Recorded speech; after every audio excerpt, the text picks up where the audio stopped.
গ্রাম থেকে একটু দূরে শ্মশান ঘাট, যেখানে দিনের আলোরও কেউ সহজে পা বাড়ায় না। গ্রামের মানুষেরা বলে ওই শ্মশানে নাকি এক মরা খেকো থাকে। কেউ দেখেনি তাকে, শুধু শুনেছে ভয়ানক চিৎকার, হাড়গোড় চিবানোর শব্দ আর মাঝরাতে ছায়ার মতো কিছু একটা নড়াচড়া করতে দেখা যায়। একদিন কিশোর বাপ্পা ঠিক করল সত্যিটা জানতে হবে। বন্ধুদের জোড়াজুড়িতে একটা লাঠি হাতে, কোমরে একটা চাকু গুজে রাতের বেলায় শ্মশানে গেল সে।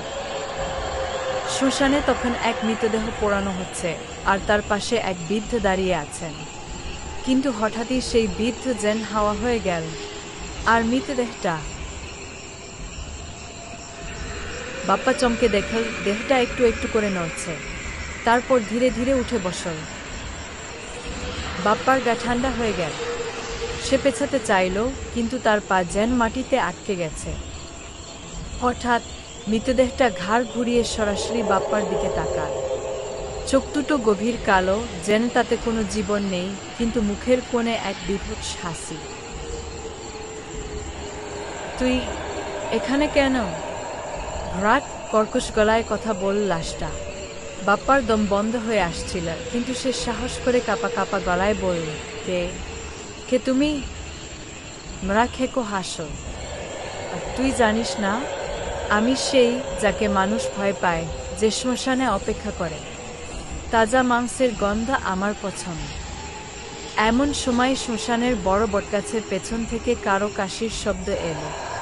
বাপ্পা তাকিয়ে দেখল আরেকটি ছায়ামূর্তি দাঁড়িয়ে আছে। ছায়ামূর্তি ধীরে ধীরে এগিয়ে এলো। চাঁদের আলোয় দেখা গেল সে এক বৃদ্ধ তান্ত্রিক।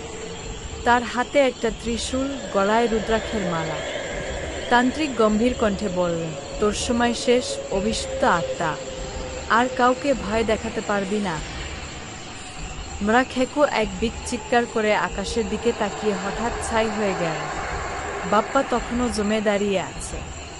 তান্ত্রিক তার মাথায় হাত রেখে বলল, ভয় পাস না ছেলে। এই অভিশপ্ত প্রাণী শ্মশানের আত্মাদের গ্রাস কর। আজ থেকে শ্মশান আবার শান্ত হবে। বাপ্পা কোনো মতে মাথা নেড়ে দৌড় দিল গ্রামের দিকে। সে জানত আজকের রাত তার জীবনের সবচেয়ে ভয়ানক রাত ছিল।